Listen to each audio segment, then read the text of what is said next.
السلام علیکم ورحمۃ اللہ۔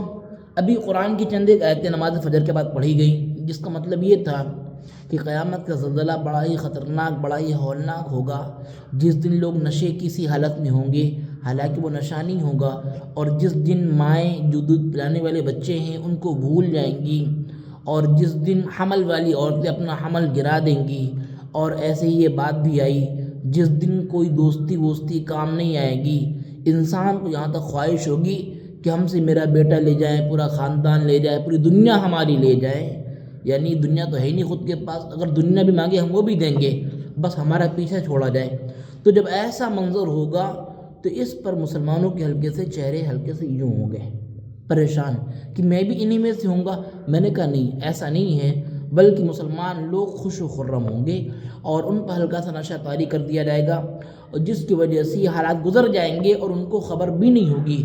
جو دھواں آسمان سے جو دھواں آئے گا قیامت کے قریب، وہ کافروں و مشرکوں بےمانوں کی ناک چیر دے گا اور وہ کلیجے میں جا دھسے گا۔ اس وقت میں مسلمانوں کو اس دھویں سے صرف اتنا فرق پڑے گا جیسے کہ زکام، ایسے، ٹھیک ہے۔ یہ جو بات میں نے کہی سورہ زخرف آیت نمبر 68، 69، 70، اس میں ہے یا عباد لا خوف علیکم اليوم ولا انتم تحزنون الذین آمنوا بآیاتنا وکانوا مسلمین ادخلوا الجنة انتم وازواجکم تحبرون۔ اے میرے بندو، تم پر آج کے دن نہ ہی خوف ہوگا اور نہ ہی تم لوگ غمگین ہوگے۔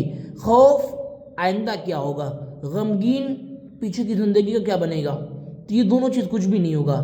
یہ وہ لوگ ہیں جو ایمان لائے ہماری آیاتوں پر، یعنی کہ قرآن مجید پر، اور مسلمان ہوئے، الحمدللہ۔ ادخلوا الجنہ، جنت میں داخل ہو جاؤ، انتم وازواجکم تحبرون، تم اور تمہارے جوڑے یہ سب کے سب خوش و خرم رہو۔ یہ مسلمانوں کے حق میں ہے، تو اس لیے جتنی عذاب اور جتنے جو کچھ بھی ہیں یہ کافروں کے حق میں ہے، مسلمانوں کے حق میں نہیں ہے۔ وَتِلْكَ الْجَنَّةُ الَّتِي أُورِثْتُمُوهَا بِمَا كُنْتُمْ تَعْمَلُونَ، یہ وہ جنت ہے جس کے تم وارث بنا دیے گئے ہو، جاؤ تم اس کے وارث بن گئے۔ بِمَا كُنْتُمْ تَعْمَلُونَ، تم صبح اور شام اور نماز اور قرآن سب کیا کرتے تھے نا، تو انہی اعمال کے سبب تم کو اللہ نے جنت دی ہے۔ لیکن اعمال پر سہارا کر کے نہیں بیٹھنا ہے، امید اللہ سے ہی لگانا ہے۔